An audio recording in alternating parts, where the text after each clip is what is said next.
Hello, and thanks for tuning in today. My name is PC, and today we're going to talk about whole number variables in Java. At the end of this short lesson, you should know what a variable is, how you get data into a variable and out of a variable, and how you can use variables with methods. There's a worksheet that goes with this lesson, and it would be good if you printed it out and filled out the worksheet as we go along. Sometimes a program needs to store data so that it can do something with it later. For example, let's say we're going to build a program that's going to act as a calculator. How would that work? First, it would need to ask the user for a number. Then it would ask for an operation to perform. And then it would ask for another number. It would perform the operation on those two numbers and return the result.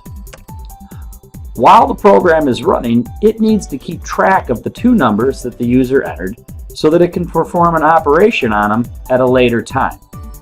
In Java, that's done with a variable. A variable is a container that holds data. It's like a box. The variable is the container, and the things that go in the box is the data. The formal definition for a variable is that a variable is a named location in memory that stores data. Not all data is the same. In Java, there are 5 different types of data. One type is text, which stores multiple characters like a name or a sentence or even a whole book.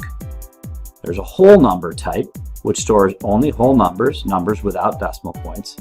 There's a decimal number type, data that has decimal points, a character type, which is just a single letter, and Boolean, which is just a single bit, a yes or no value, 0 or 1, on or off, true or false. In order to use variables, you must do 3 things. First, you need to create the variable. Then you need to put data into the variable, and then you need to do something with it. You need to get the data out and process it. To create the variable, you need 2 words and a semicolon. The 2 words are type and then name. The type is the Java data type, and it goes along with the types that we just talked about. But there's a specific type that you need to use in Java. If it's text, the Java data type is string with a capital S. If it's a whole number, the Java data type is int or int. You can also use long, but for today's example, we're going to use int. If it's a decimal number, the data type is double, or float, but in this case we'll use double. If it's a character, the data type is char, and if it's a Boolean, the data type is the word Boolean. You'll notice that all of these types start with lowercase letters except for string, which starts with an uppercase letter. Java's case sensitive, so this is an important distinction. You'll need to capitalize these correctly when you're defining variables. So, as an example, to create a variable that could hold an age in years, we could write int iAge. An age in years is a whole number, so we use int, and the name can be anything we want, but we call it iAge. To create a variable to hold a name, we could write string sname. String, as you recall, is the Java data type for text, starts with a capital S, and sname is the name of the variable. These all follow the syntax type, name, semicolon. Now the name, we said, could be anything you want, but there are some rules. It should start with a lowercase letter. It cannot have spaces in it. It should describe the data that it's going to hold, and it should be camel case. Now let's put together a program that's going to create a whole number variable and then do something with it. The first thing our program needs is a main method.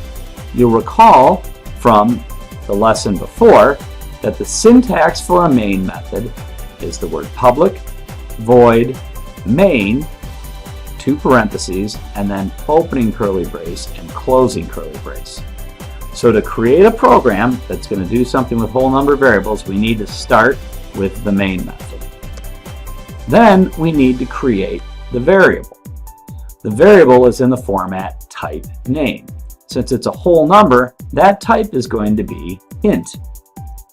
And the name can be anything we want, but it should be descriptive. Also, it's nice if it starts with a lowercase I if it's an int.